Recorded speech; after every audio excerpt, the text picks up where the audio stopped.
जब भी टीम हारती है तो बात की जाती है जी अब रीबिल्डिंग फेज है, सब कुछ किया जाएगा।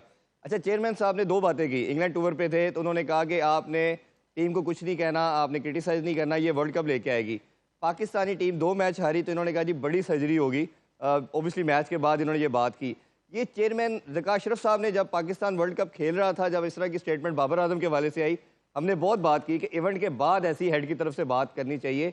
ड्यूरिंग अगर आप गेम या किसी भी टूर्नामेंट के दरमियान आप बात करेंगे, वो प्लेयर के मोराल को गिराएगी, उनको नीचे करेगी।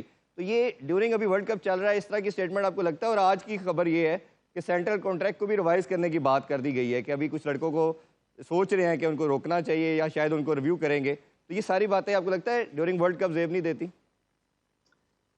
देखिए, कई दफा फ्रस्ट्रेशन होती है, आप बात कर जाते हैं, और मेरा तो ख्याल ये है कि ना तो प्लेयर्स को, एक्स प्लेयर्स को खास तौर पे बहुत ही केयरफुली अपने जो भी आपने नैरेटिव बिल्ड किया है ना, वो सच्चाई के ऊपर बेस होना चाहिए, जो भी आप बात करना चाहते हैं। सो अगर आपका दिल मांग रहा है कि जी सर्जरी होनी है, वो आप अपने पास रखें ना उस कार्ड को, और उसको ओपन ना करें अभी, इसलिए कि वैसे ही ये टीम हिली हुई है, और ये बड़ी देर से टीम हिली हुई है बिकॉज कांस्टेंट चेंजेस हो रही थी at the PCB level. Yes. और ये हो ही नहीं सकता है कि ये वहां पे एक तरह से इस तरह का तूफान मचा हो रिगार्डिंग एडिशन, और ये टीम इफेक्ट ना हो।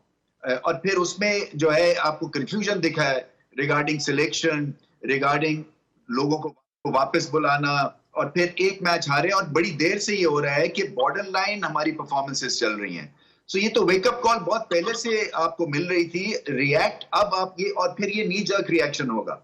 आप मुझसे लिखवा लें कि आप इमोशनल जो है वो डिसीजंस लेंगे, अपने आप को थोड़ा सा टाइम दें। इंग्लैंड भी वर्ल्ड कप के 50 ओवर से बाहर हुई थी, उनकी बटलर की छुट्टी नहीं हुई थी। यस। उन्होंने न्यूक्लियस वही रखा था, और आगे फिर गलतियों को दूर करके और उसको फिर से एक तरह से रिविजिट किया था कि किस तरह से हम आगे बढ़ सकते हैं। तो मैं समझता हूं कि ये इस वक्त जो है ना, इतनी बड़ी स्टेटमेंट्स देने की जरूरत ही नहीं है आपको। आप देखेंगे पीछे काम कौन कौन से होने वाले हैं, क्योंकि वो जब तक के प्रोसेस आप ठीक नहीं करेंगे, और वो लंबी कहानी है, वो ओवरनाइट नहीं है। तो ये जो आपने माइंडसेट बदलना है, या पिंच हिटिंग को इंप्रूव करना है, या आपने बॉलिंग लेंथ बॉल हमारे बॉलर्स कर ही नहीं सकते हैं मासवाए एक आधे के। सो आपको पता चल रहा है ना कि कितनी गलतियां हैं, और भाई बाकी टीमें देखें वो आगे को जा रही हैं, पोर्टली मोबाइल है, पाकिस्तान जो है या ठिठर के नीचे आ गई है।